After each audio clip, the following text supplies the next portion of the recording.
You stand on the shore of the ocean watching the tide come in. You sense the call of the sea beckoning to take you in further. You step forward little by little, not knowing what to expect, but expecting more. You keep going as the ocean calls you to enter in to deeper waters.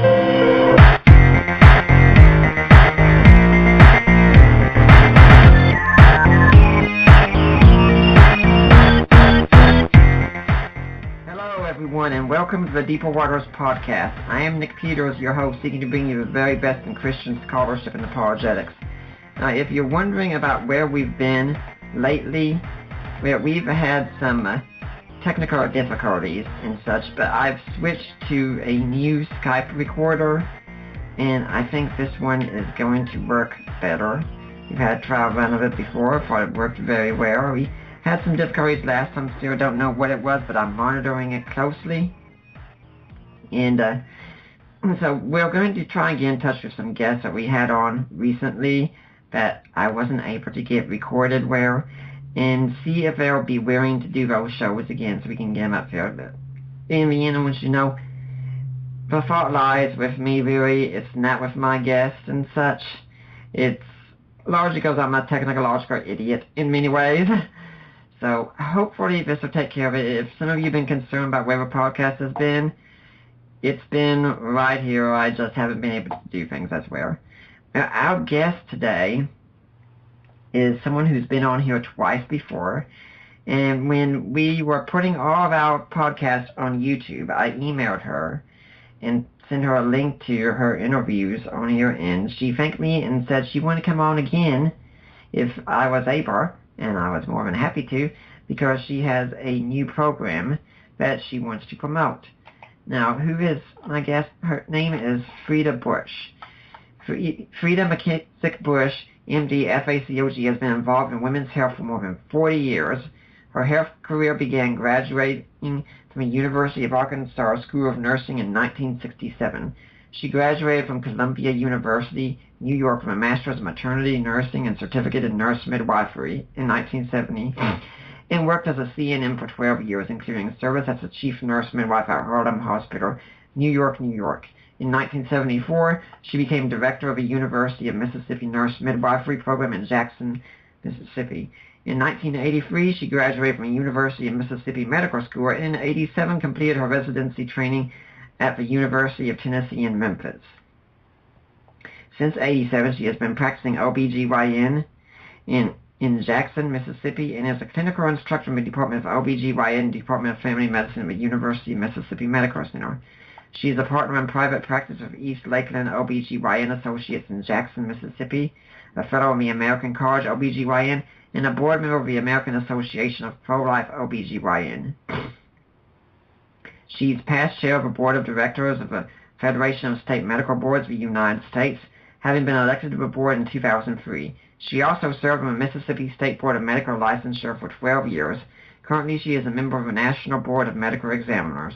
She is past president of the Central Mississippi Medical Society. In 2006, she received the Community Service Award from the Mississippi State Medical Association. In February 2012, she became President and CEO of the Medical Institute for Sexual Health. Freda co-authored with Joe S. McElhaney, MD, 2 books, Hooked, New Science on How Casual Sex is Affecting Our Children, and the latest book released in January 2012, Girls Uncovered, New Research on What America's Sexual Culture Does to Young Women. She is a member of the Mississippi Governor's Blue Ribbon Task Force on Teen Pregnancy Prevention and serves as chair of the Medical Advisory Subcommittee. Dr. Bush served as a presidential appointee of the Presidential Advisory Council on HIV/AIDS, PACA. She was a contributing writer of Faith Matters, How African American Faith Communities Can Help Prevent Teen Pregnancy, publisher of a national campaign to prevent teen pregnancy. She is a member of the Physicians Resource Council for Focus on the Family. She also currently serves as a medical advisor for Heartbeat International and CareNet, and serves as medical director to the Center for Pregnancy Choices, Metro Jackson. Much of her time is spent speaking on sexual health, sexually transmitted diseases, and social behavior education. She has presented seminars for health professionals, educators, parents, and youth in several cities and states, co-sponsoring a conference in Jackson, Mississippi for 7 years. Dr. Bush has been interviewed on several TV programs as well as numerous radio programs, including Focus on the Family and Family Talk with Dr. James Dobson, Focus on Family with Dr. Jim Daly, and Family Life Today of Dennis Rainey. She has published articles in the Journal of Medical Regulation, the MS State Medical Association Journal, Christianity Today, Charisma Magazine, and Christian Living Metro Jackson. Married for 47 years to her husband Lee, an engineer. They have 4 children, 9 grandchildren, and 1 great-grandchild. And this is why I usually keep a bottle of water around with me during the show. Dr. Bush, welcome back to the Deeper Waters podcast. Thank you, Nick. This is such an honor to be a part of your show and getting the word out to parents and to America. Now, that is a very long academic intro here. If someone want to know a bit about how you got to be doing what you're doing today, tell us a little bit about how you got to this place. Well, I can tell you I have always wanted to be in the health profession. When I was a young girl, you can imagine with 9 siblings that there was a lot of opportunities for babysitting. Mm-hmm. Not only that, I observed my mom and how every time she got pregnant, she was happy, and she breastfed all of us, and she was just a stay-at-home mom for a number of years, as you can imagine she'd have to be. And I grew up with a very positive and wholesome view of marriage and of childbearing and just, raising children. So being a babysitter, I wanted to be a nurse and just continue to care as I had been. And I went to nursing school. And in nursing school, I saw a different reaction in the mothers who were coming in having children than what I had seen in my family. By the way, I was born at home. And here they are in the hospital, and they're screaming and hollering and just frightened, really. And many of them were using profanity. And it was a different worldview than what I was used to. And so I set about trying to see what I could do educationally and then teaching the mothers how to have a better view of childbearing itself, the process, as well as once the children are out. So I subsequently took childbirth education classes, Lamaze method, Reed method, and I became a certified nurse midwife, graduating from Columbia University in New York, as you stated.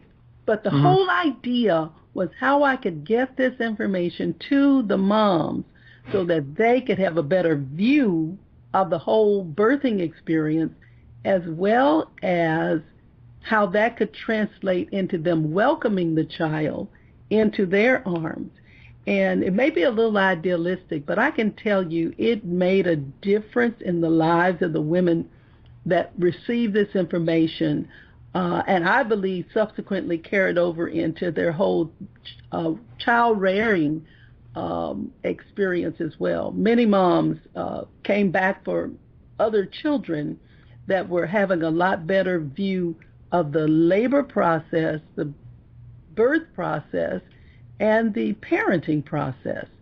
So when I later on had an opportunity to become a physician, I say I'm a medical doctor, but I still have that heart and mind of a midwife. And that's how it grew. It grew from me enjoying and watching a positive childbirthing experience with my own mom, and subsequently getting an opportunity to hone my skills in working with other mothers and changing their views. Now, last Saturday we were recording the show and something went wrong with the equipment, and you wanted to give a shout out because you actually had to stop on the way to do the interview, didn't you? Yes. My husband is chairperson of the Mississippi Community College Board for the state of Mississippi, and had a meeting down on the Gulf Coast, and that's about 3 hours from where we live in Jackson. And so we were traveling back for me to do the show at home, but due to the weather, etc., we decided to be on time, we would stop in Hattiesburg, Mississippi, find a coffee shop or some place that had Wi-Fi so we could do the Skype, and we found a very nice shop called Java Works. That's JAVA WERKS, right across the street from the University of Southern Mississippi. They were very polite and courteous and gave us a little corner to ourselves, and we were able to record there. So I just wanted to, if you're ever going through Hattiesburg, Mississippi, stop in and give them patronage because they were so kind to us. Do they serve tea also? They serve tea, yeah. Oh, good, good. It's one of my sayings, and my wife Allie knows it very well, that coffee was created by the devil to lead us away from tea. Oh, my. Well, I've not heard that before, but I can tell you I had my granddaughter with us, and she's a coffee addict, so she was very pleased with the coffee there. For all those coffee connoisseurs, it was apparently good coffee as well. We stopped at the mall here for the first time in Atlanta on Mother's Day because her mother was going to go to the Cheesecake Factory nearby there for Mother's Day, and I saw a Tijuana store there, and I think the words hallelujah came from my lips a few times there. Yeah, well, I can say I've been a tea addict since, again, we were raised up at home. Because there were so many of us, we didn't have a teapot. We had a, what do I want to say? We had a pitcher, a pot, on the stove type pot. When Daddy made tea, he made a large amount for all of us. Well, let's start talking about the talk, because your program that you're going to promote is called Had the Talk. What is Had the Talk? Well, actually, Have the Talk is a new launching that we have done to really empower parents and caring adults, particularly grandparents, in how to talk to their young people about sex. And I mentioned, my whole experience with childbirthing. Well, you don't get to have a child without participating in the sexual activity. Right. And so many of our young people get sidelined because they don't fully understand the power and the influence of sex and how it permeates your entire life. I remember hearing Jennifer Roback Morris once. In fact, I found out about you through her, but she told about how we were at the point where we wanted to have sex without babies, and now we've reached the point of babies without sex, and she says, which I'm sure is not as much fun as the traditional way. Wow. That's true. I tell young people that sex is very enjoyable, and it's like fire. If you use fire properly, contain it within the fireplace or on the stove cooking, then you get the best benefits of sex. But if you allow it to go outside of its stated parameters or for its benefit, it can burn your house down. On the stove or in the fireplace, it's delightful. But outside, it can be very devastating. I've compared it to nuclear energy. Okay. Well, sex is like that. Used properly, it's very beneficial and very pleasurable. And, of course, procreation is one of those benefits, if you would. Recreation, for sure. And intimacy, bonding you to the person you're having sex with. But if you use it just casually, recreational only without considering the other two components, then you can get burned up yourself, emotionally, psychologically. So what we have started at the Medical Institute is a program called Had the Talk, and it is to actually help parents, caring adults, to know how to talk to their young people about sex. And it can be accessed actually along with a resource guide for parents or caring adults through the website www.hadthetalk.com or hadthetalk.org. O-R-G. Mm-hmm. Well, when you were talking about the thing about how it's got a bonding power, I've got a friend, for instance, who just last month proposed to his girlfriend. In fact, I knew it was calling. I knew it so much that when he called me, and I could tell he was happy, I said, "You proposed, didn't you?" I said, "What makes you think that?" I said, "Yeah, you did. And fortunately, she did say yes. But when I talk to people like that, I say, "Now, you love this person you're in a relationship right now with, right?" "Yeah, I do." I said, "Okay, you don't have a clue yet. You really don't. I mean, I don't doubt they love him, but after you get married and after sex, everything changes." Wow. You obviously have a healthy respect for sex as well. Oh, yes. Because it does. Whether you intend to be bonded to that person or not, sex is bonding. It is one of the purposes of sex, as I mentioned earlier, is to bond that person with the other so that when they reproduce children, they will stick around and care for the children. So sex is made to be enjoyable so that you will continue to do it. It is made to be procreative so that when a child is reproduced, the human race is able to continue. Yeah. It's reproductive. And it bonds you, again, as I say, to stay around it. So it's recreational, so you'll enjoy it. It's procreational, so that more human beings will be reproduced.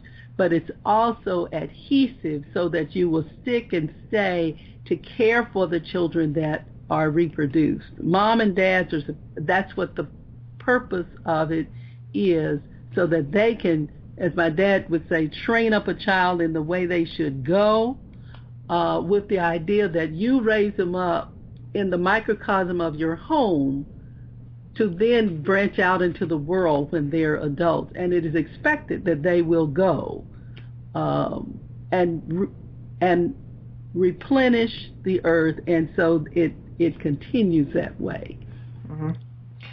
Well, when we say we're going to be talking to young people about sex, one thing we have to ask is, how young are we talking about?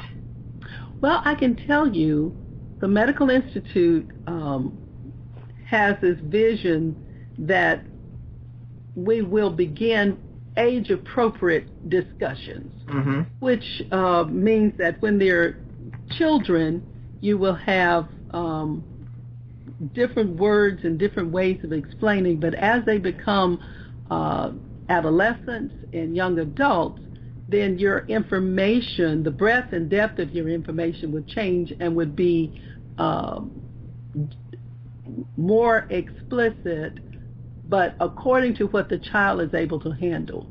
So our vision for this initiative is to equip parents and caregivers with the resources and tips that they need based on scientific research that will be age appropriate. Now, I can tell you one of our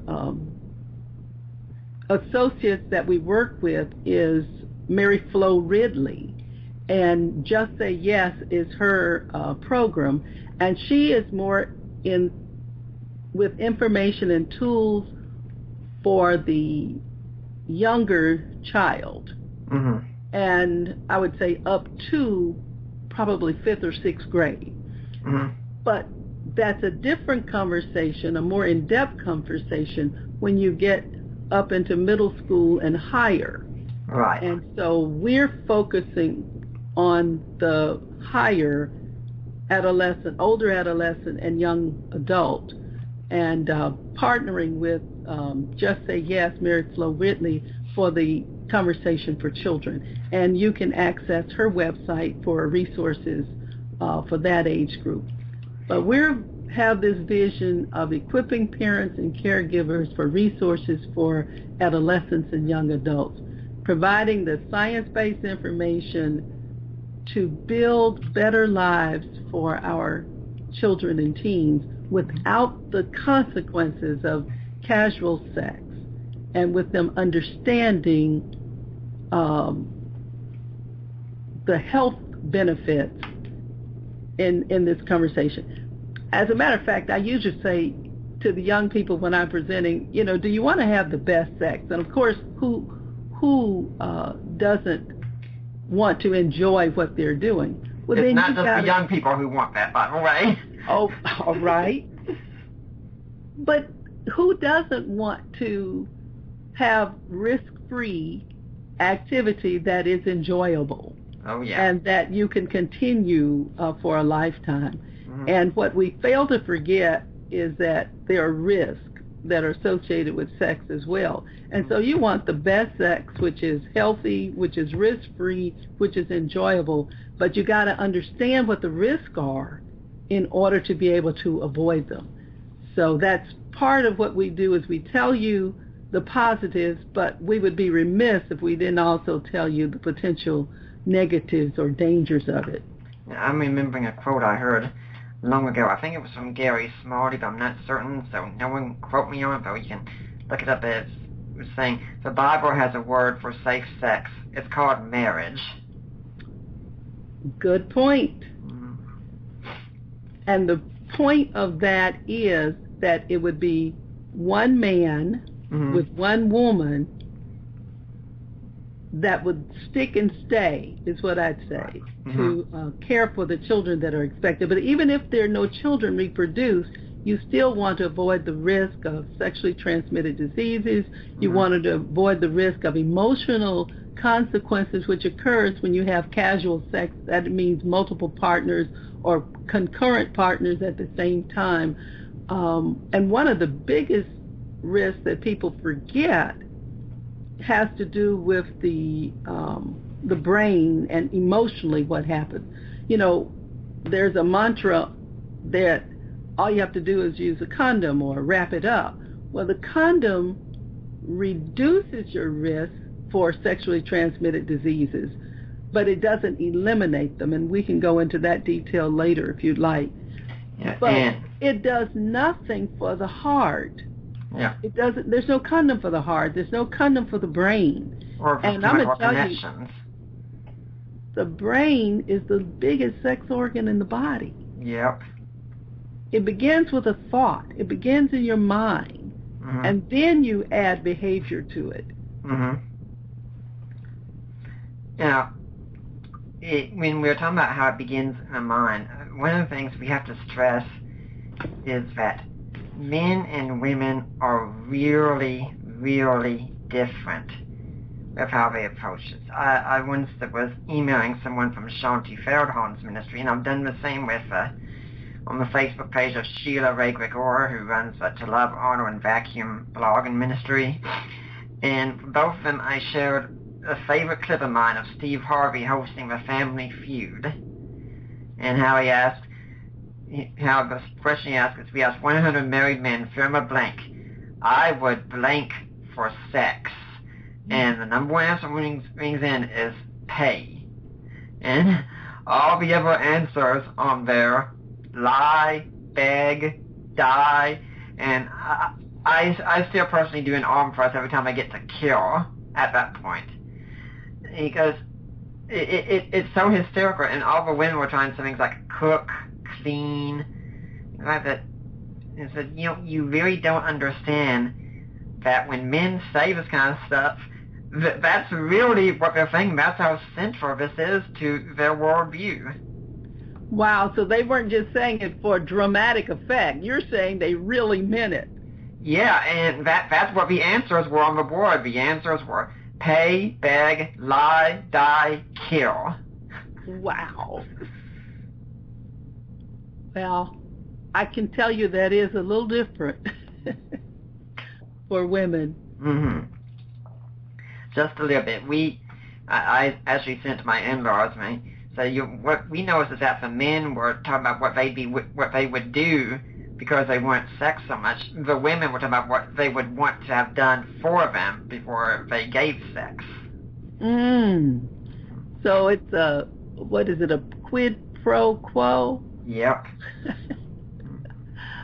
Well, we want our young people to have a healthy respect for it and for sexual activity and to be able to enjoy it. And I'm going to tell you, I had a young man who said to me once, I wish, he's now married, and he said, I wish I could just have sex with my wife. And I'm thinking to myself, okay, is this a menage a trois, or what is going on? He was talking about the visions that he still had in his head from prior relationships before marrying. So it's like he's saying during the sexual act with his wife that sometimes he would get flashbacks from prior relationships, and that would just distract him from what he was doing there with his wife.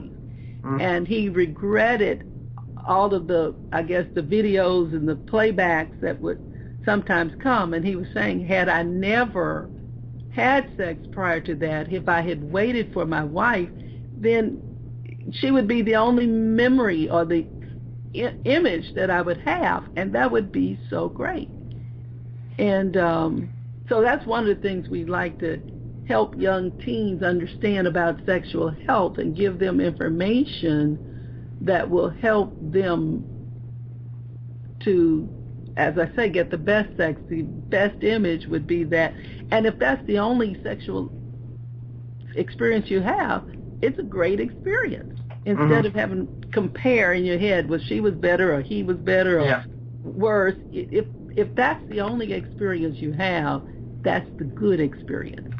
And you can always, go to counseling or read books on how to enhance that behavior, but I would certainly warn against pornography because that definitely can, that's a one to sabotage, gives you unexpected expectations or impossible expectations at times. Because anyway, we could talk about pornography if you want, but that is definitely something to avoid because those are inappropriate and sometimes impossible to match scenarios that you see on those videos. I really like what you said about avoiding comparison because Allie and I stayed virgins until we married, and so we can both look at each other and say, yeah, you're the best I've ever had. Exactly. And I remember we talked with someone once, and we talked about how men think, and he told her, look, you know what, one of the best gifts you can really give your husband regularly is sex. No matter what you give him, you will never get a return receipt on sex.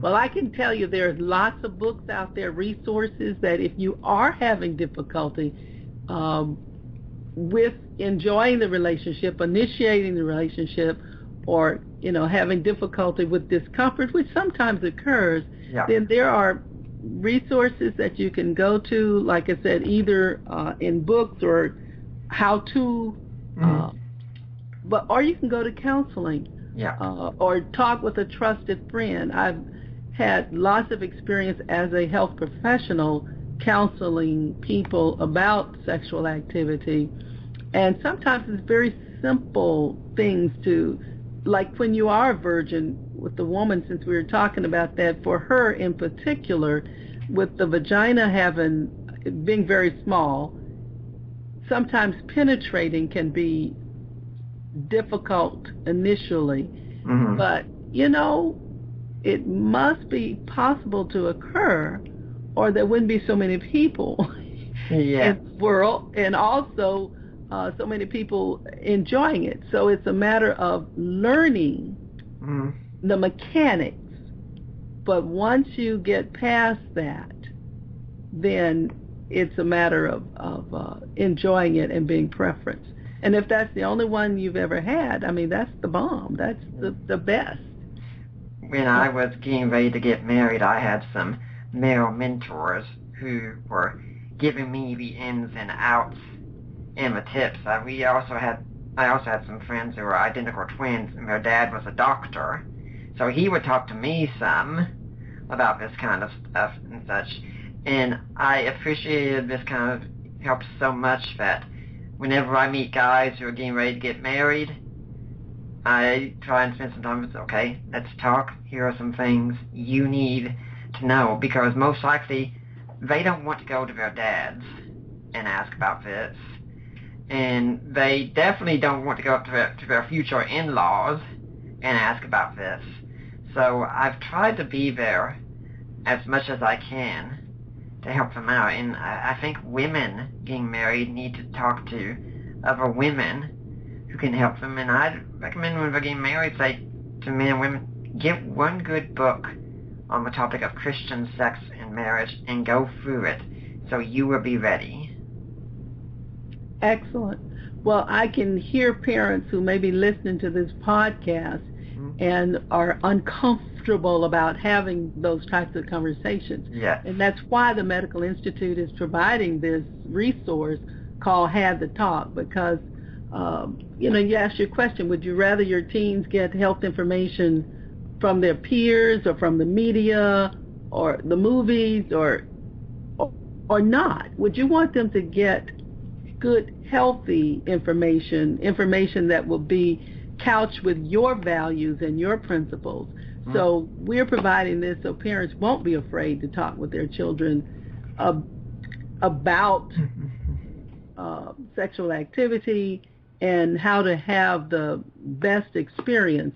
And the parents may be uncomfortable, the child may be uncomfortable, but they should trust you to give them the information that will make good sense so that they can make good sexual decisions. And so that's what this is for. We could say, it might make you uncomfortable if you have to talk with your kids about sex, but probably even more comfortable if your daughter came home pregnant or your son came home with an STD. That could be a little bit more uncomfortable. Right. And what, I just had a flash. Sometimes parents say, well, I can't talk to them because they know I didn't do it right or I had negative experience. And I'm thinking to myself, what better person to talk to them? Exactly.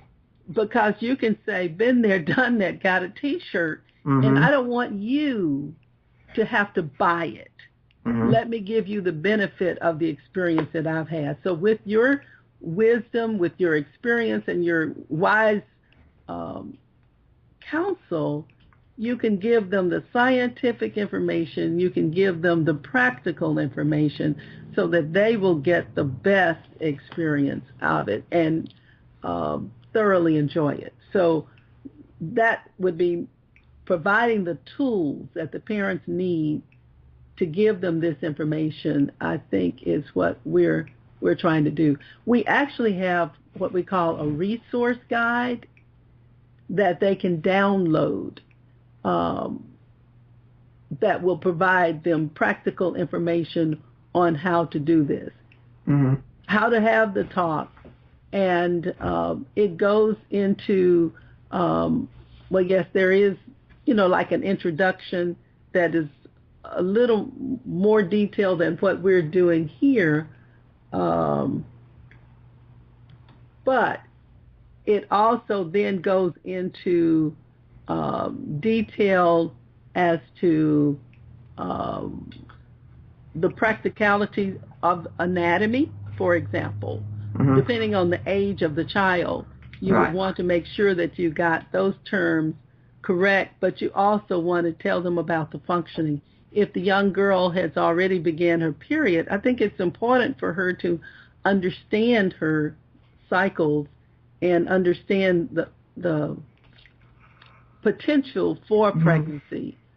Whether you introduce the idea of birth control or not is your choice, but some parents do not, because they're concerned that if they tell them or if they put them on birth control, then they would be more enticed to participate in sexual activity. But one of the points that I try to tell parents is they need to hear about birth control from you, because then you can wrap your values around it. And they don't need to say, well, mama didn't or daddy didn't tell me or lie to me, because then there's a trust factor that's there. And you don't want them to hear about the birth control pills or the condoms for the first time from their peers, for sure. And the thing that you would be able to tell them based on this information is the types of risk, including sexual activity, including sexual infections, and the long-term consequences that some of those can have. And the fact that condoms reduce your risk, but they do not eliminate your risk. Sometimes you hear on the media and it says, protect yourself, wrap it up. Well, remember, the condom only covers what the condom covers. And there's plenty of skin outside of that experience, outside of the condom, rather. And so it helps young people to rethink their behavior. And with your values, you can even help them explore the potential rewards for making healthy decisions. And so you're able to have a discussion based on where they are age-wise, and a discussion on where they may be, even if they've already had sexual experience. Right. You know, I think it's important also that we let parents know just why you need to be doing this. I grew up in the South, and that was in Tennessee, in Knoxville, which is, I understand, the most Bible-believing city in the country. Now, you go to the 90s, the late 90s, because I graduated in 1999 from high school. I was a nerd back then, still am, but I'm such a nerd, I did not go to any of my proms, in fact. Not because I didn't want to, but because, no, I never have the guts to ask anyone out. But I remember the Monday after the weekends of the proms, I come back to school, and I wasn't doing apologetics then. I wish I was, because I would have known a whole lot more about what to say and such. And all the guys around, the main question and topic we were discussing was, what hotel did you go to after the prom? This is what was going on. This is what was being talked about in the most Bible-believing city in the country in the late 90s. If that was going on then, it is much worse now. Well, I can tell you that's not unique. That's not a unique story. No. But what we need to understand, or what needs to be understood, is that you can have lots of fun with building healthy relationships that are non-sexual. Right. And you don't have to regret it the next day or the next fun. I cannot tell you how many babies I've probably delivered that were conceived on prom night. And that can happen with or without a condom. Matter of fact, what a lot of young women do not understand is that the time when they feel most amorous and their guard is the lowest is when they're during the fertile time of their cycle. And so especially if they're not on birth control pills that has suppressed the ovulation, then the natural inclination is for you to feel more amorous during that time. That's Mother Nature's way of reproducing. Or making you want to feel like reproducing. But it's only a 3-day window in a month when a young lady can get pregnant. So if she understood her body, and that certainly are some resources that we could provide, then she would be able to better understand why she feels certain ways and make better choices. Yeah. Now, you can tell me if you think I'm wrong on this and such. But this is kind of thing that I've read and studied over the years, that the sexual act would be usually much, much more bonding for the female than it will be for the male. I mean, it's bonding for the male, but the woman is the one who will say, well, this is what we've done, and now he is going to love me, we are going to be together, and she'll just be waiting by the phone saying, why isn't he calling? Why isn't he there? Because he hasn't formed the same emotional commitment that she has he? Well, I can tell you the sexual act is definitely influencing on the brain. Mm-hmm. And the hormones that are produced are more than just the sexual hormones, estrogen and testosterone. Right. But oxytocin bonds the woman more to the male or to the person that's stimulating her, Mm-hmm. but it also bonds her to her child. The oxytocin is an adhesive-like, and it Mm-hmm. makes you trust, and it makes you feel closer to that person. The male has a similar hormone called vasopressin that attaches him also to the person who is stimulating Mm-hmm. that emotion. And so when that occurs, whether you are planning on being attached or feeling close to that person or not, it's because that's what that hormone does. You naturally are going to think about that person. You naturally are going to feel closer to that person after the sexual act than before. Yeah. And what I usually tell guys, as I said, like, I don't care how much you think you're a man of logic and reason and such, which I strive to be as well. When it comes to sex, you're going to find logic and reason pretty much go right out the window, because that desire is so strong, you'll want to do just about anything you can to get it. Wow. Mm-hmm.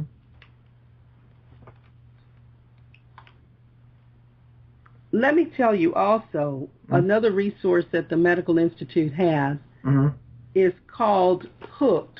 Yeah. New Science on How Casual Sex is Affecting Our Children. It's a book that Dr. Joe McElhaney and I were able to co-author that's talking about what actually helps or what impact sex has on the developing brains of our adolescents and young adults.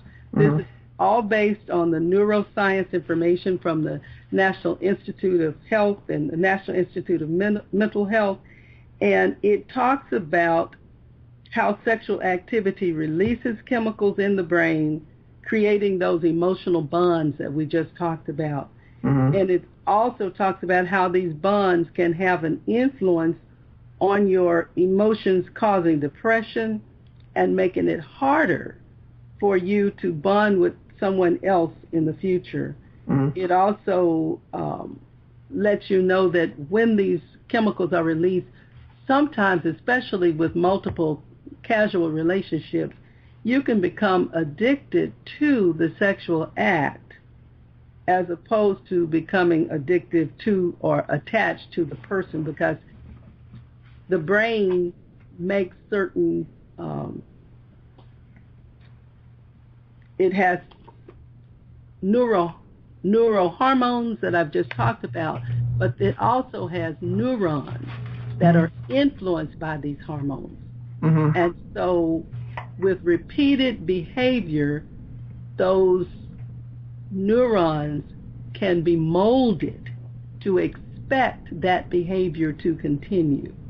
So when I talk about the brain being the largest sex organ in the body, that is what I'm talking about, because it is influenced physically and neurochemically by the sexual act. And sometimes it can blindside you when you don't realize that you're going to feel, your feelings are going to be changed. Yeah. I think that's one of the great things when you save sex for marriage, because Allie can then become one of my greatest motivators to be the loving man that I need to be for her, because, you know, it benefits me as well if I'm doing the right thing by her. And in turn, she can get that emotional closeness she needs with me through the action as well and such. And it becomes we help each other out mutually through sex. And that is so very important. It's a mutual beneficial act. And sometimes I tell the young ladies, when you have relations and the next day you see the guy talking to someone else, it definitely has a negative impact on you. I said, why else would young ladies slash car tires or break windows if there weren't some bonding going on? Yeah. To use the old saying, why will someone buy the cow when they can get the milk for free? I've heard that. I think one of the things that I think it was Eric Regnerus did that great study on homosexual parents and such, where he said that when it comes to the sexual market, women set the price, and they determine what it is that they're worth. Are they worth dinner and a movie, a week, a month, 3 or 4 months, engagement, or do they set the price and say, I am worth marriage, and if you do not give me marriage, you do not get what I've got? Wow. Well, I wish more young women and young men would understand that. The value of it, the significance of it, and would look forward to being in a mutually monogamous, committed relationship. Yeah, I'm thinking that I should say something here, because, I mean, we got you on here talking from a woman's perspective very well, and a much more informed perspective about the medical aspects than I am, definitely, but, you know, I'd just say, especially that, you know, I've said a lot on here to indicate to, you know, is that yes, sex is wonderful, it's fun, it's enjoyable, it's bonding, it's quite, we would say, the best experience you can have with another human being on this earth. But I'll tell you 1,000 times over, I am so glad I waited until I got married instead of doing things for due time. Because now we're in that lifelong covenant with each other. There's no competition. No one's on trial. It's not the case that we have to perform or else you're out. It's really a trial-free situation, and as good as it is also, something that I think you learn in marriage is that it gets even better over time. Definitely. Again, parents can reach these resources by going to the website www.hadthetalk.com or hadthetalk.org. Go ahead. No, I was going to say the resource guide provides a lot more information than what we're talking about here. It gives you scientific information about relationships. It gives you information about sexually transmitted diseases. And so you've got the resources to help you, but more than that, you've got, you're encouraged to just relax and to share that information with the young people. Now, normally we think the parents should be doing the parenting and such, and I agree, but in a sense, the young people should really kind of set the tone for when the time is right for the talk to take place, shouldn't they? Absolutely. You're going to pay attention to what your child is saying. You're going to pay attention to where they are physically and emotionally. And so you are going to be the best judge then of what they are ready for. For example, now this is a much younger child might ask you, where did I come from? Or how are babies made? And if you're thinking, where did I come from, and you go into this detail about the sperm and the egg, and it may be that what they're talking about is, well, Johnny said he came from Chicago. Yeah. Where did I come from? So you've got to make sure that you understand what they're asking about, but also that you have had a relationship with them so that you can even be able to handle the question if they should ask you questions that you may feel uncomfortable, may ask you about your experiences. And so you kind of have to be prepared for that.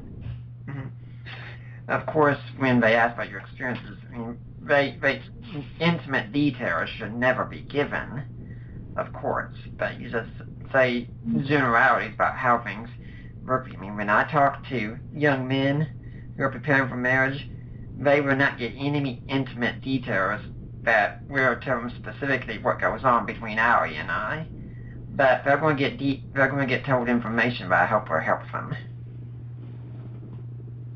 And that makes sense. But again, what I tell parents is never deny whether you have had sexual activity outside of marriage, because especially if the young woman knows that her mom has an older child, perhaps it's not a part of it, but even with the dad who may not have a child there in the household, they need to understand truth builds up credibility, telling the truth. And so you don't go into details about, how many partners or the, background of information, but especially if they know they were born out of wedlock, then you say to them, that's why I have the credibility to tell you, I wished I had waited. I don't regret having you.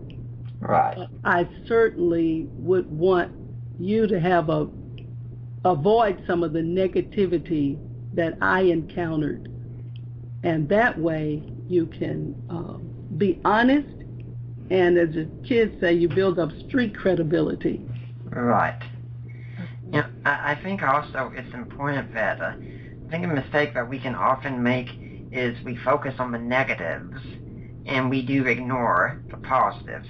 I'm thinking, I've told this story before, but when I was in Bible college, I was in my 20s, and I went to my church's evening service one Sunday night. They had something going on called the silver ring thing, which is kind of like true love waits and such. And the associate pastor got up and gave a talk, and he was talking to the people and saying, now look, to the youth especially, saying, look, I want you to know that if you decide to have sex before you get married, it will be for selfish reasons. I was thinking, okay, I think I can agree with that, all right. He said, here are some things you can think about though. What if you get an STD? What if you get pregnant? Think about the guilt you could feel. Think about what the shame would be when you have to tell someone who you're dating, you're going to marry, that they're not the first ones to get to have sex with you. All these kind of things like that. And I'm sitting there and I'm listening to this and I'm thinking, excuse me, Pastor, those sound like self-centered reasons to me just as much. And then he just kept going on. I don't remember much of what he said, but I remember I was sitting back there and I was listening to this and I was getting bored. And I've said, if you are talking at a church about sex and you have a college-age guy in the audience, and he's getting bored, you're talking about it wrong. Wow. Well, I appreciate you for having the courage to say that. But that's one of the reasons we're providing these resources is to give parents boundaries and give them information about what to say. And sometimes you can't have the whole conversation at that particular time. That you may break it up into bite-sized pieces, because depending on the age of the person too, you're going to have different wording and different stories that you may tell to emphasize your points depending on their age. Like 12 or 13-year-old, you're going to have a different conversation than a 18 or 19-year-old. Oh, yes. And your information also is going to be based on the situation that you're in. And so I'm looking now at one of the resource guides that we have, and it's talking about how to actually communicate. We were mentioning earlier about make sure you understand the question that they're asking before you barge in with the answer. So you pay attention to what they're asking and make sure that you are clear on what their question may be. And you're going to listen as they're explaining it without trying to interrupt, and making sure that you understand what the question is. Stay calm and attentive, and listen and respond, or even give information and then wait for their response. Sometimes restating the question or concern that they have really makes a difference in confirming that you understand what the question is. And you want to make sure, too, that in your answer you're giving it according to what they're asking. If you give too much information, sometimes it gets distorted, and they may not be able to handle it all. Because you can always say, well, we've talked about this, this, and this today, but I'm available anytime that you may have additional questions, or if you want to ask more about this. So you're leaving yourself open to them coming and asking you questions in the future. Sometimes simply restating what you just heard to confirm that you understand, or repeating the question or restating it in a way that has your own words in it, helps you to then be able to make sure, A, you understand what they're asking, and B, to guide you as you are responding. So you'll have medically accurate information, which we will be providing here, but the actual conversation is going to be guarded and guided by what you have to say, and in your own language. Well, right now I'd like to remind everyone that you're listening to the Deeper Waters podcast. I'm talking with Dr. Freda Bush. We're talking about the information, about how to talk with your teenagers about sexuality.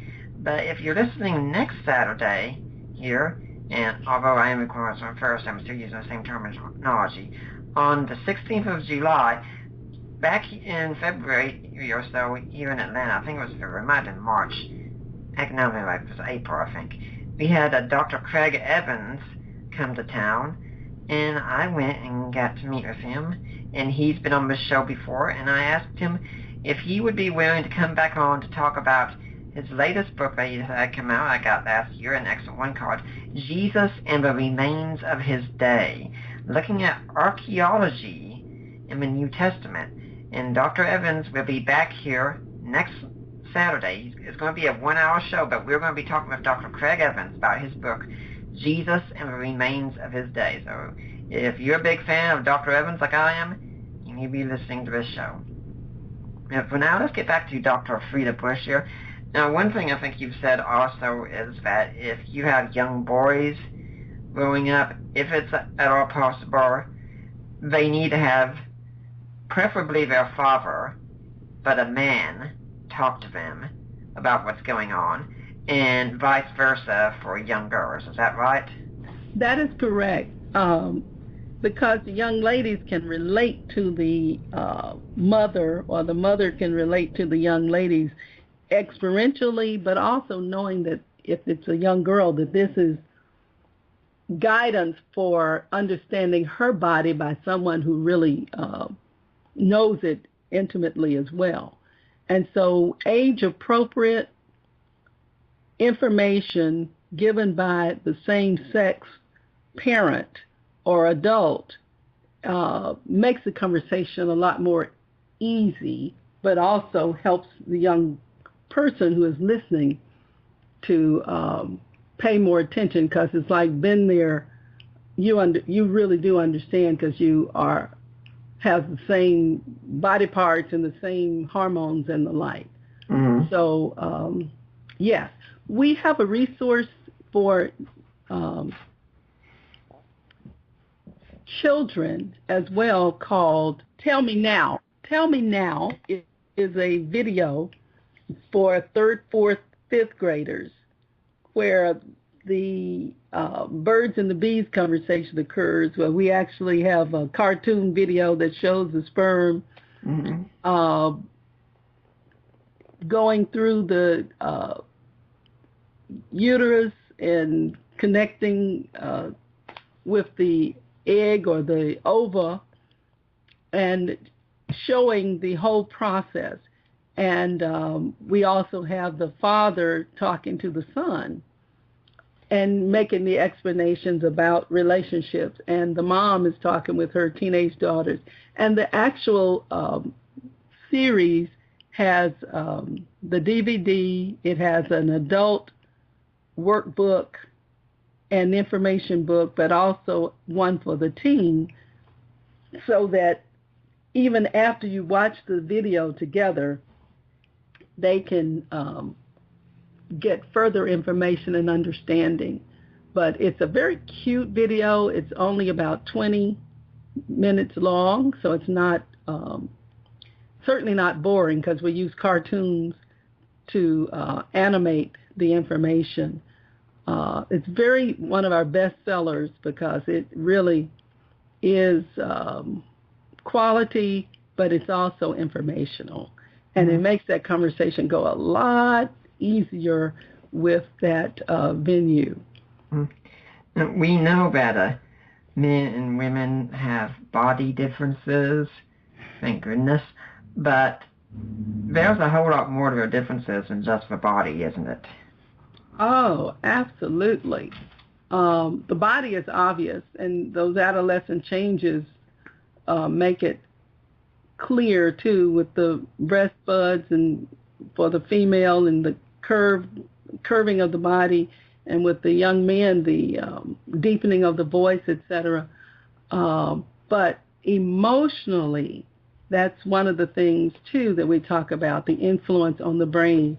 And this is another resource that the Medical Institute has about how casual sex affects the brain, but it goes into the neuroanatomy as well. Neuroscience has opened up so that we better understand the differences in the brain and what effect it has on our decision making as well as we mature. So you make better decisions at 15 than you did at 5, and even better decisions at 25 than you do at 15. Mm-hmm. So this is a resource that is well researched and is well written, and is also a great guide, hooked new science on how casual sex affects our children. Mm-hmm. And the resource on Tell Me Now is specifically for young teenagers understanding the anatomy and also some of the emotional changes that occurs when it comes to sexual activity. Yeah, I think sometimes also we kind of give guys a rough treatment in the area, and we turn girls into something very, very not gross. Guys are often just seen when they show up at the father's house to pick up the girl. They're just seen as just a big bundle of hormones who just wants to get the daughter into bed with them. And the wife is seen, the girl at the time is seen as just this pleasant, sweet little thing, and she will have no sexual thoughts or desires whatsoever, and she just wants someone to love her and such. And I think we do both of them a disservice when we put that kind of picture out there, don't we? I absolutely do. Mm-hmm. It's important, first of all, that you build healthy relationships, that you get to be friends with the person. Mm-hmm. And actually, that's what young people should be focusing on, is friendships and relationships that are non-sexual altogether. Mm-hmm. Because I can promise you, as you get older, that's what kind of person you want to be with for the long term. And so it's not just sex. Mm-hmm. You're not going to have sex 24 hours, 7 days a week. Right. You're going to live with that person. That person would be your friend.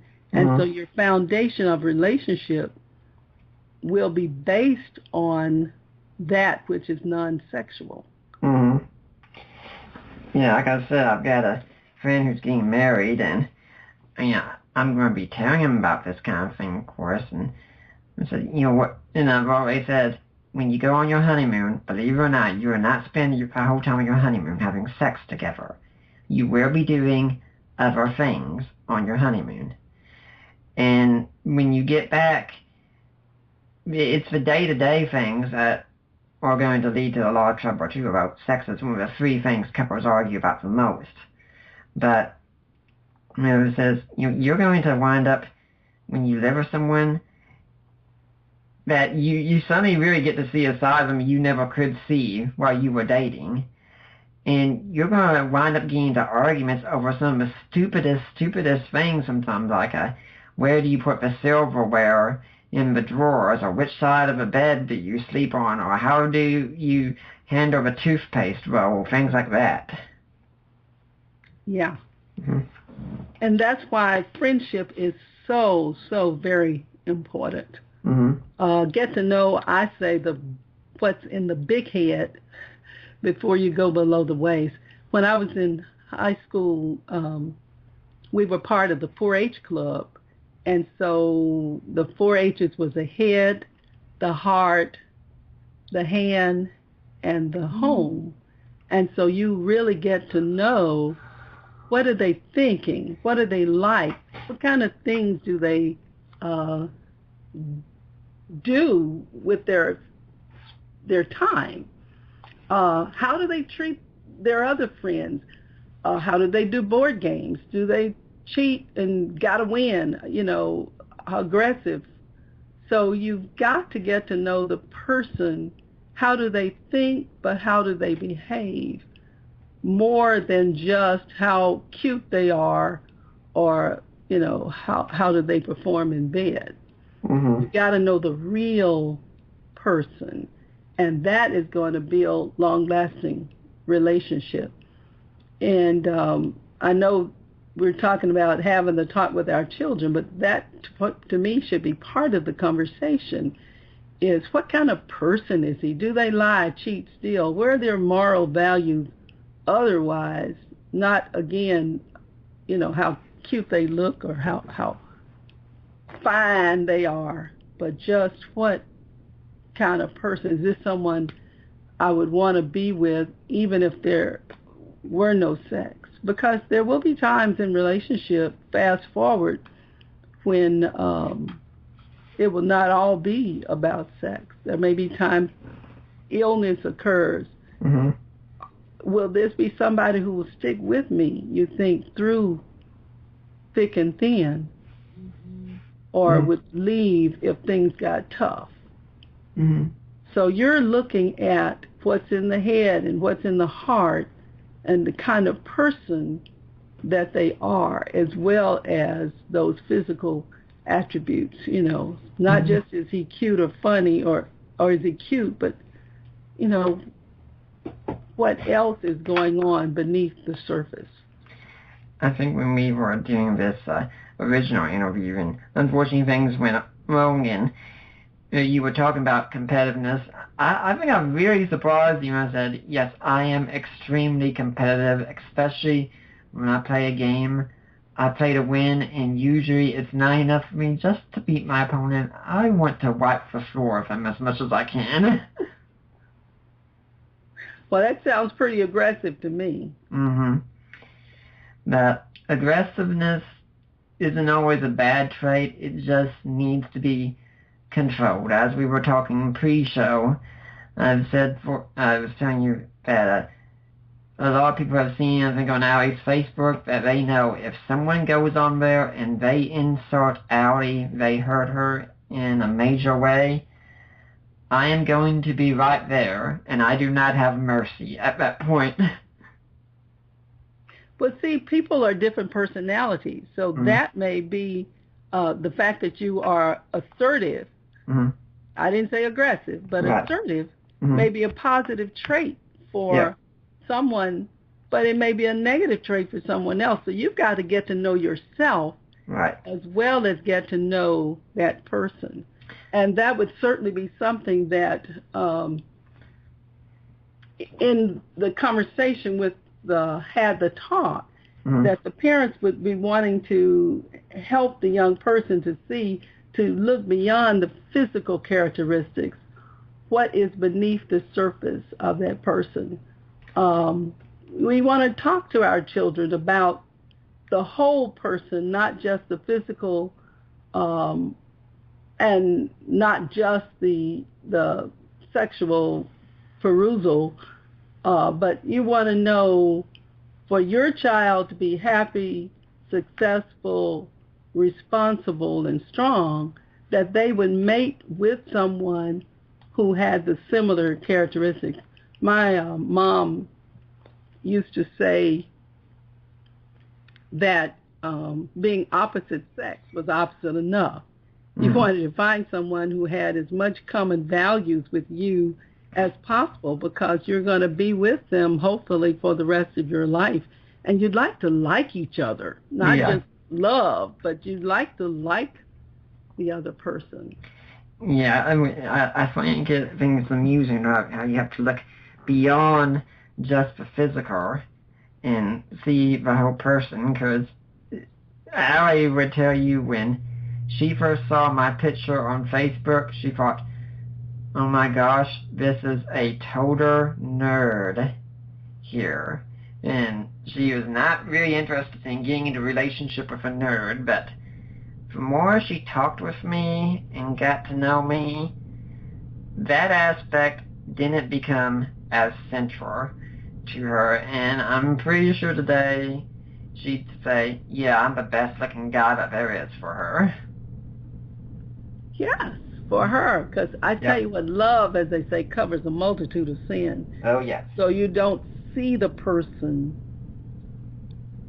as they perhaps are seen by other people.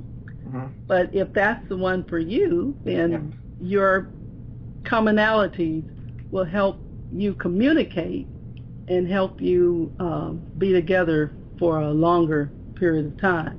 Yep, and I've told Allie for us that, honey, I think you were absolutely beautiful on our wedding day. I love seeing you in your wedding dress and all that, but honestly, to me, you've gotten more beautiful over the years, and no matter what happens to you, you are always going to be beautiful in my eyes.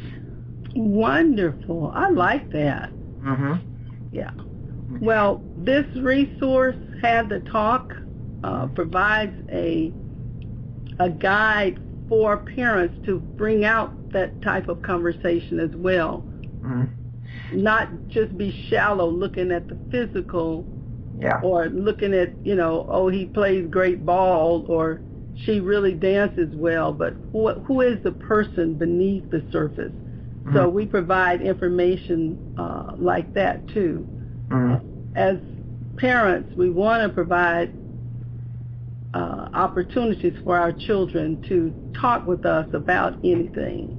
And so we give guides in here how to communicate with them, how to start the conversation, how to continue the conversation, so that it becomes a lifelong conversation, not just a one-time thing that you do when they're 12 or 14, but this is an ongoing conversation. Yeah. And studies have shown that the more the parents have that communication and take advantage of opportunities to talk, that the children do better as teens, they do better in school, they feel better about themselves because they know what their parents' expectations are, and they respect their parents because they can talk. I've had some kids say, well, I can talk to my mom or my dad about anything. And I've had others who can't talk to them or feel they can't talk to them about anything. Well, this certainly is a very heavy conversation or significant conversation, so you would like to know that you're doing it and doing it well for your child's sake. You want your child to be strong, and not just physically, but emotionally, spiritually, academically. So you want them to be successful and responsible adults. So this is one way of doing it, is to have these conversations, healthy conversations. Well, Dr. Bush, I can imagine about something that the parents will hear, because a lot of young people are saying, because you're talking about getting to know a person without sex. But some people say, that if we get married, sex is really going to be an important part of it. We need to know that things are going to work. I mean, you wouldn't buy a car if you didn't take it for a test drive, would you? Well, I've heard that same argument, but you don't want to test it with everybody else. I've had one young lady that I know was senior in college, believe it or not. When taking her sexual history, I asked how many different partners had she had. And she said, do you want me to include the one-nighters? And I said, yes, any sexual activity that you've had. And she came up with the number 26.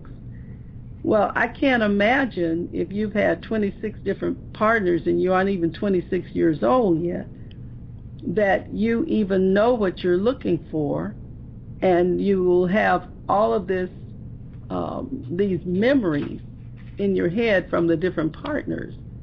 I can't imagine having a really healthy, stable relationship with someone as a husband or wife with that type of experience, without some significant rewiring or retraining or rethinking.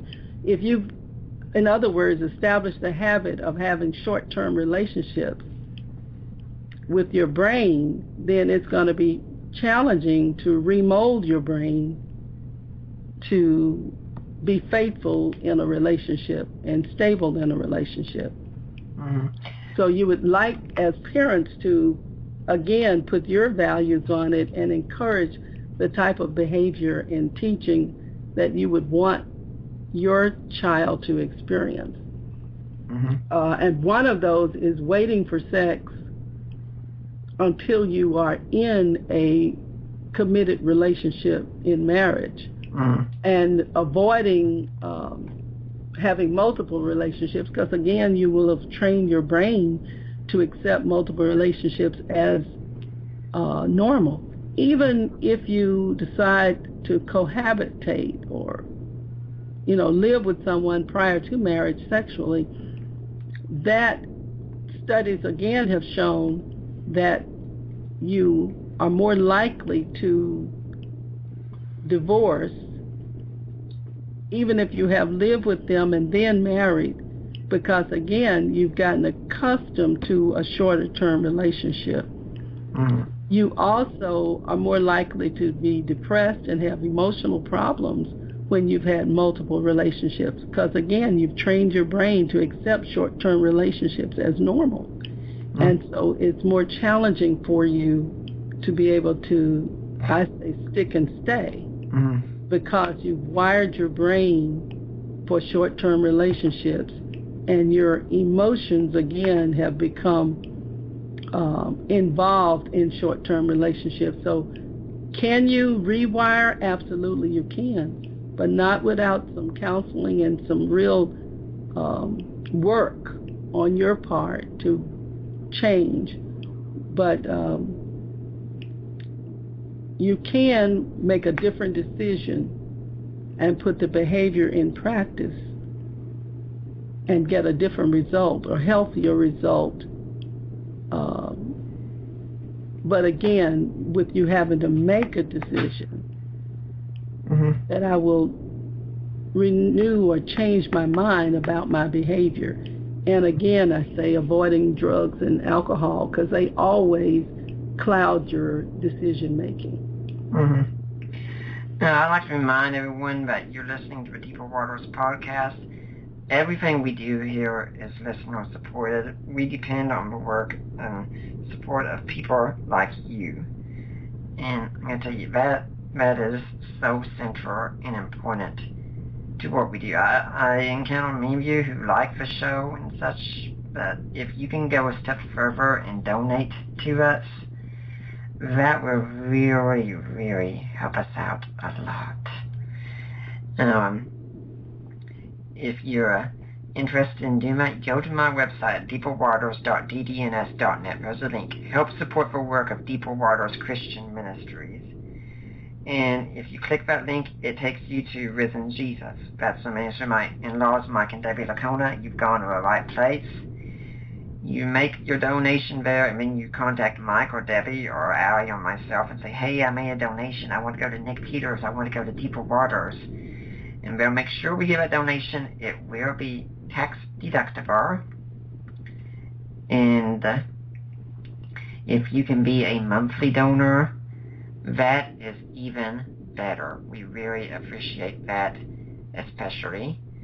Now, you can also support us through Amazon by buying books I've written or co-written, such as A Creed for the Ages, or also ones I've co-written like Defining Inerrancy, or Groundless, or God and Natural Disasters.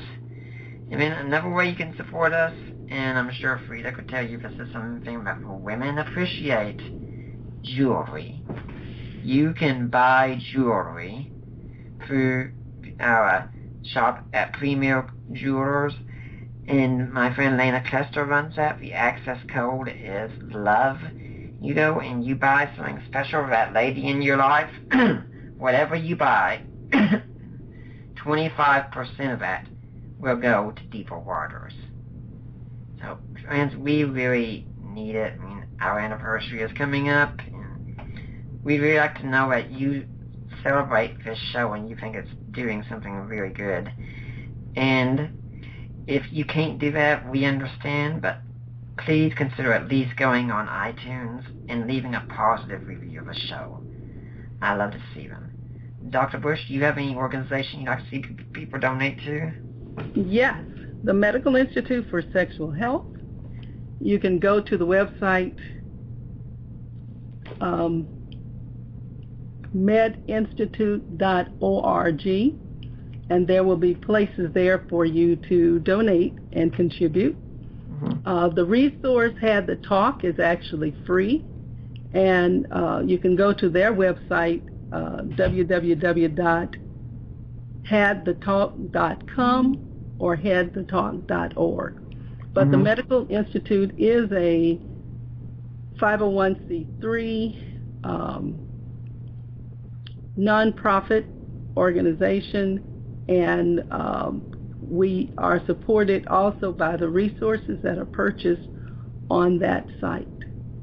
So medinstitute.org. And by the way, there are lots of resources that are available on there, and they're all free. So we depend on the donations to be able to provide these. Yeah. I really like the sound of that word, free. It's a very good word.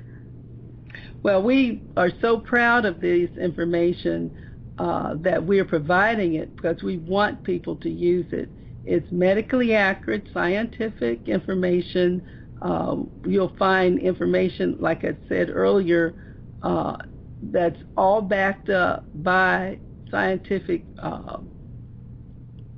studies, and one in particular for young people who are sexually active is called the STD Wizard, and that resource, you put in your demographic information, you put in your behavior, and at the conclusion, it will recommend whether you need to be tested for STDs, the type of STDs that you need to be tested for, and we actually have partnered with 2 labs that you could access to get your testing done.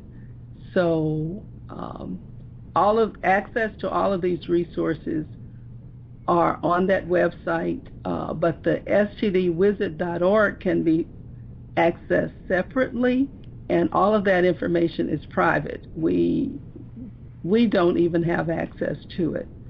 So it's safe and it's private, and you can go from there to determine what STDs you would be tested for based on the 2015 CDC STD guidelines. Mm-hmm. So it's medically accurate. All of our resources are medically accurate, and you can trust them.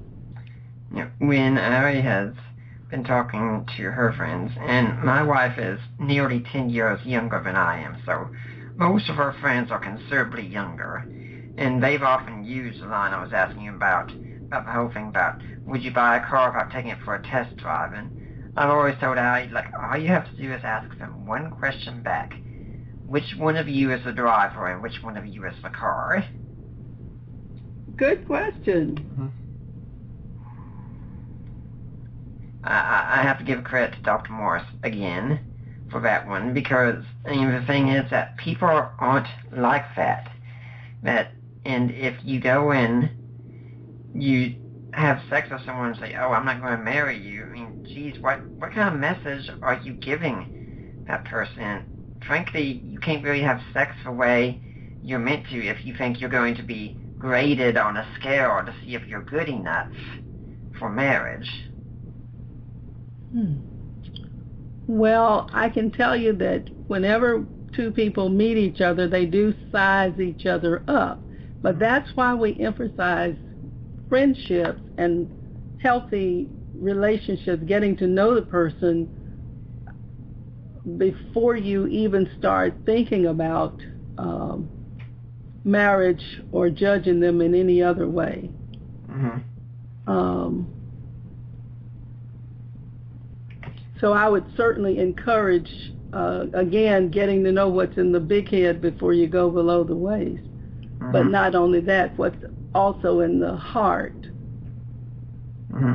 And what's their work ethic, and getting to know the whole person before you ever think of going beyond that. I think it's also important to see how the person interacts with their parents and how they interact with your parents. I can say when I was interacting with my wife's parents, until they said otherwise, when I came to visit, it was always Mr. Lacona, Mrs. Lacona, over and over until I got call me Debbie and call me Mike. And when I took Ari to meet my parents for the first time, that I lived in Charlotte then, she lived in Atlanta, my parents lived in Knoxville, so I knew I'd have to take her on a trip that would be overnight. And I emailed my father-in-law, or my future father-in-law, and said, hey, I want you to know I'm going to take her here. My parents are going to be there. These are going to be the arrangements to make sure that nothing happens and such. And I don't want to take your daughter out of state without checking with you first. So just please let me know that this is okay. And he said, you have my blessing. And of course, we made sure we honored that. There was nothing sexual before we got married. Because you had that clear understanding even as you were dating. Yep. And it also helped the marriage experience to be more meaningful because you had saved something that had not been done before. And I think that is to be applauded, and that's the type of healthy relationships we would like to encourage, and I'm sure parents who are listening to this podcast would like for their children to experience too. Yeah. Again, the resources had the talk, and part of it will be a guide that tells you how to have that conversation. It also helps parents to know how to communicate with the young person and how to show love, because they will pay attention to what you have to say if they know that you love them and you know how to demonstrate it. The resource guide also talks about how to start the conversation and how to feel out whether the young person is ready for that conversation, overcoming some of the objections that they may have. They're tired or they're too busy or whatever. And you may have to approach the conversation more than once before it actually occurs. And so we provide keys to how to have a healthy conversation, giving valid information that's age appropriate, being in a setting also where you will not be distracted and where the person is comfortable as well. Clearly stating what you expect from them, in regards to sexual activity, let them know your expectations, and making them understand that even if you explain the risk of using condoms and other conversations, for example, that you let them know your expectations for them and why, and from a scientific point of view, because it's not just because I said so. Right. Or it's not just because everybody else is doing it, but you may be exposed to bacterial infections like chlamydia or gonorrhea, and these can have long-term consequences, especially on young women, by blocking their tubes and causing a disease called pelvic inflammatory disease. It can affect you for the rest of your life. Or you might get HIV even if you use a condom. Or anyway,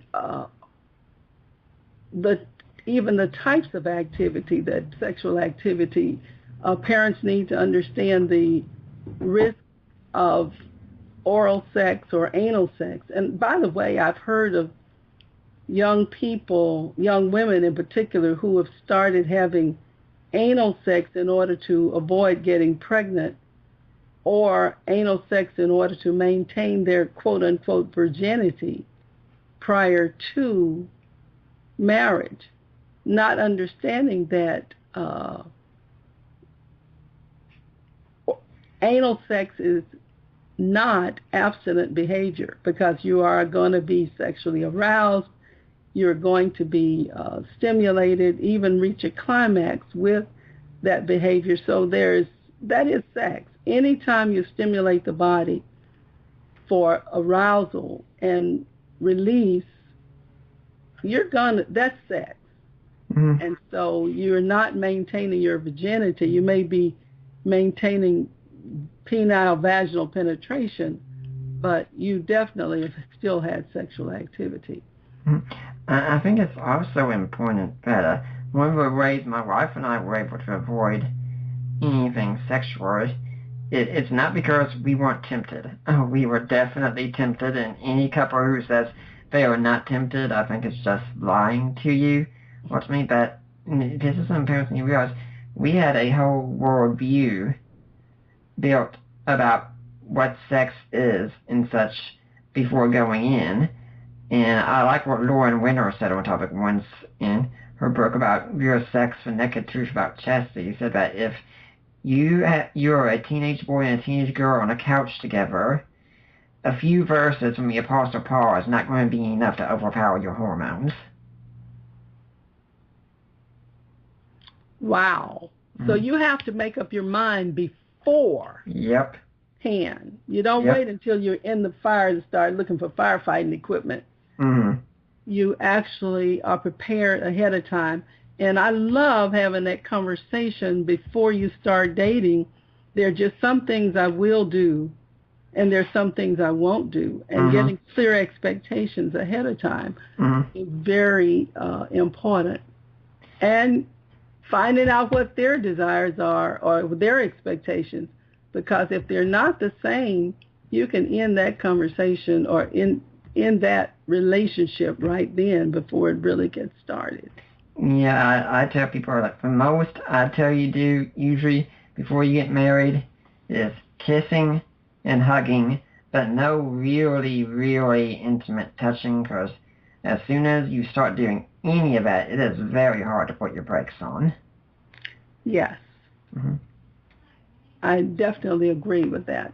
So it's important for parents, just as it is important for parents to tell their expectations and to have those conversations, it's important for the two people in the relationship also to make clear their expectations from the beginning.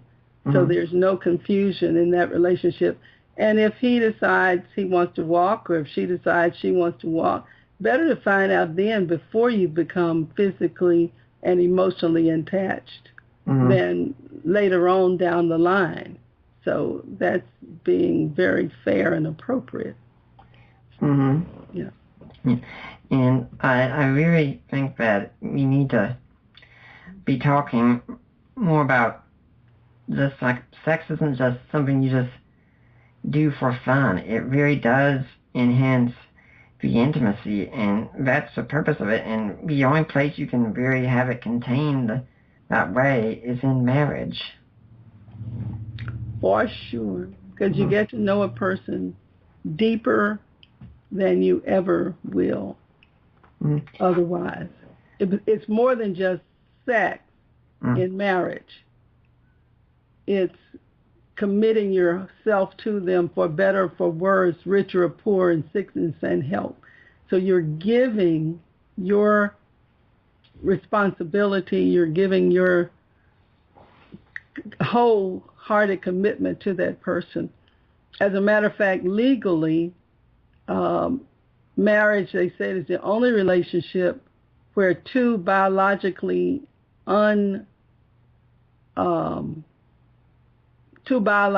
different people become designated as next of kin. I think it's important also that we talk about pornography. And this has often been called a man's problem over and over, and no doubt most of the people practicing this are men, but it's also becoming a woman's problem. Yes, it is. And the thing about pornography, sex begins in the mind, and pornography influences those hormones, as I mentioned earlier, and the wiring of the brain in a way that you don't get otherwise. And you can't forget those images. As someone says, you can't unsee. And it gives you, so that imprint will be with you. And also it gives you false expectations of reactions and relationships. I remember my husband and I were in Europe. This was several years ago, and pornography is on the regular TV, and we weren't even thinking about it. We were just channel surfing. And it was like, what is this? And it was a very unrealistic short video, and I have to admit, we watched it because it was just surprising and fascinating. But the young woman was doing house cleaning. She had on her maid uniform and was dusting the furniture and just going from room to room. And of course, she would lean over to dust the furniture, and whoever the male was in the room would participate in sexual activity, and then she'd dust. And and go to the next room, and it was like, I don't believe this. That is, I won't say it's physically impossible, but it certainly could not have been enjoyable by the woman. But can you imagine the safety, the cleanliness, no relationship whatsoever? And so pornography is a very unrealistic view of sex and of relationship. Yeah, and this kind of stuff really sticks with a man, especially. A man normally has a constant Rolodex going through his head. It doesn't even have to be pornography. It could be a girl he saw at the office this morning, or anything like that, and it can really stick in his mind. And a man wishes he could turn this off, but he can't. If I was talking to a woman about it, I'd say, okay, picture what it's like if you're on a diet and you go through the grocery store and you go through the ice cream section or a chocolate section. Picture what's going through your head then, what you're experiencing. That is what a man is experiencing so much throughout the day. In their book, Through a Man's Eyes, Shanti Fairhorn and Craig Gross point out that if you go see a movie, if a husband and wife go see a movie and there's a sex scene in it, the wife might very well forget that scene later on. The husband, if he hears the name of that movie later on, he is going to remember if there was a sex scene in it or not. Wow, I'm sure he will. Mm-hmm.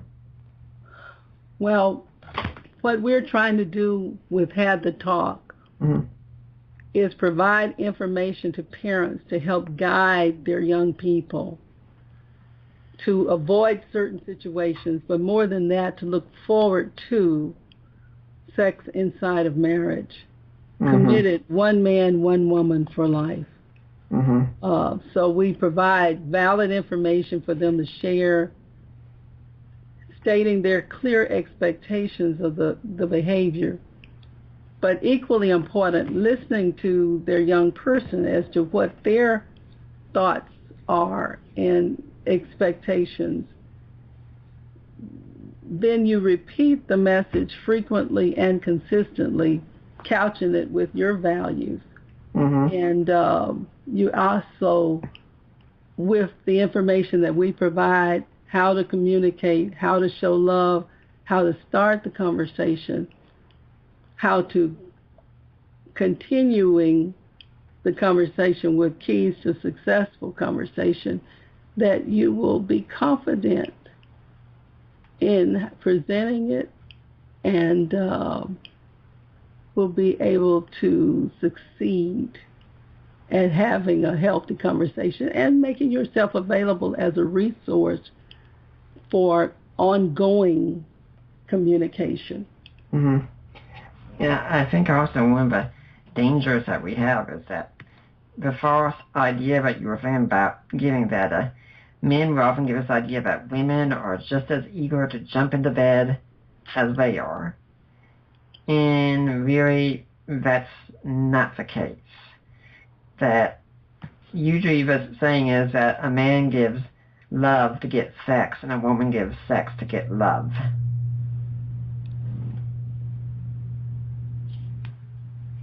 I've heard that, and I'm sure that that is the case, but I think that can work both ways. Sex is a very enjoyable experience, and so there are times when, it's equally desirous on both parts. But again, you have to establish your boundaries and your limitations before you even become involved with the person. And so both can share love.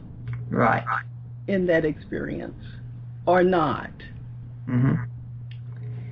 And that love is something that does indeed grow over time more and more, and the sex is an important part of that. And I remember right now, just as I said that, and something that a woman told me years ago, long before Allie ever showed up on the horizon for me, and that was, she said, when you get married, remember this always, sex begins at breakfast. And which meant was that if you want to have a good marriage with your wife, you don't just go and romance her when you're feeling it and you want to have sex with her. You spend all day romancing your wife. Well, it sounds like a happy marriage to me. Yeah. And you know, sometimes just doing acts of kindness, you're not trying to have sex with them, but just telling them how nice they look or bringing flowers or whatever. I think just doing that helps you to communicate, but it helps them to know your intention. And I would even say that parents can use that same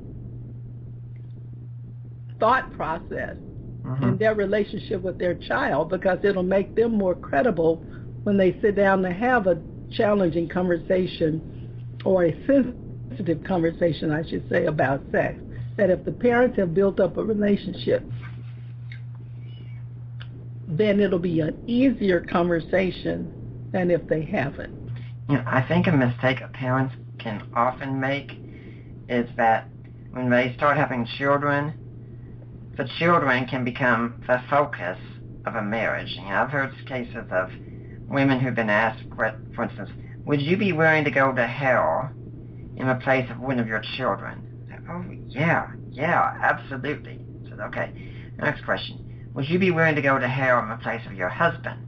Well, and that strikes me as problematic, because mothers can sometimes give you attitude they'll do anything they can for their child, but the husband, well, no, not really. And I think one of the best things you can do for, I was even talking to my own dad, and he said, I want you to know, you and Allie are number one in my life. I said, we don't want to be. He immediately said, we don't want to be. We are to be behind Mom entirely. Let God be number one, she's number two. We should be number three instead.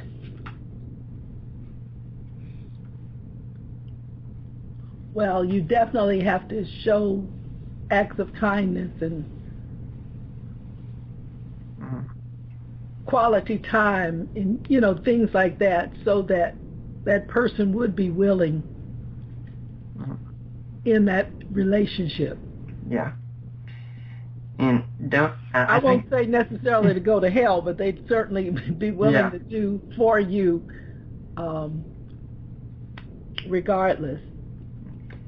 Something I've also said in our cultural debates that we have going on, where people are asking so much, why is it that the world is treating marriage this way? Why are they scandalizing marriage? And I always say, look, if the world is not honoring marriage, it's sadly because the church took the lead in not honoring it first. But we haven't treated marriage as a sacred thing. It's supposed to be. And one thing I tell parents is, look, if you want your children to know how important this is to you, make sure that your children know that you openly express your love for one another regularly. Yeah, they might tease you, and they see you kissing together and say, gross, or something like that, but they need to see that you two are just madly in love with each other. Very important for you to demonstrate a healthy relationship so the child will even desire it. And like some comebacks we teach young people, if the guy says this, then you can say that.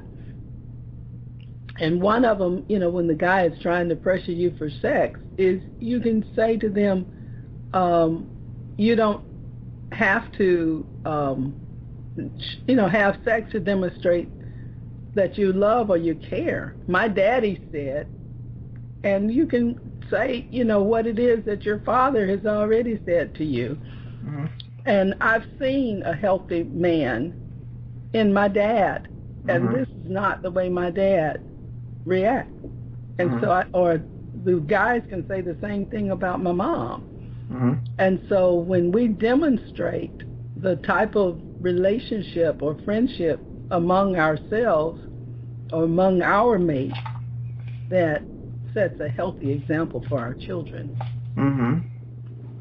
Now, I was going to say Gary Chapman published a book several years ago, The 5 Love Languages.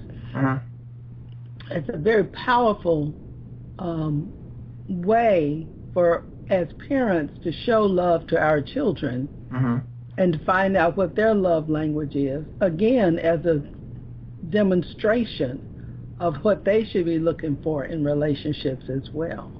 Well, there are some interesting things about the love languages. I was kind of surprised to find out that one of my biggest ones was touch, because I normally don't like it when other people touch me, but with Allie, it's an exception. That if I can be really, really angry or really, really depressed about something, and if I can get one loving touch, not a playful touch, but a loving touch, my mood can pretty much change instantly. Wow. You're sounding like touch is a very important part. It is. And what young people have to understand is you get to know your mate by going through, there's called 12 steps of intimacy. Yes. And if you skip any one of those and go to sexual activity, you really don't get to know the person as well as you need to, or as well as you would like to ultimately for a healthy relationship. So you begin slow, eye contact, words of affirmation. You begin slow that way before you ever, and you don't get into the touching, especially below the waist, until much further on into the relationship. So again, you can look up those 12 steps of intimacy and find out exactly what they are. And believe it or not, eye contact is one among the first, and you certainly don't go below the waist until much further on into the relationship. Yeah, we didn't do that at all until we were married. I think that, like I said, kissing and hugging is really as far as we went, and I think it is important to be able to reach that level before you get married, because I say, look, if you're not able to do that, it's going to be hard to turn a 180 entirely and be ready for sex immediately. Very realistic, very realistic. So parents need to show love to their young people as a demonstration of their love, but also as a example for them to follow. So showing physical affection to your children, the hugs, the pats on the back, touch on the shoulder, spending quality time with them, encouraging and supporting the child's interests and hobbies. So that when you do things like that, acts of kindness, that helps the young person to trust what you have to say as well. And of course, gifts, not just at birthday time or Christmas time or holidays, but that you just because you would do something special for them. That's Allie's love language, and she has to be very careful, because she knows if she just briefly mentions something, I will remember it, and I will likely be going on Amazon immediately and seeing if I can find it. Right. And of course, words of affirmation, things like "good job" or "I'm proud of you." So when you go to have a conversation about something as sensitive as sex, you've already built up credibility with that person, and they're more likely to listen to you, even though it's a sensitive conversation. And then, of course, when you go to have the conversation, you're going to pay attention to what you're talking about.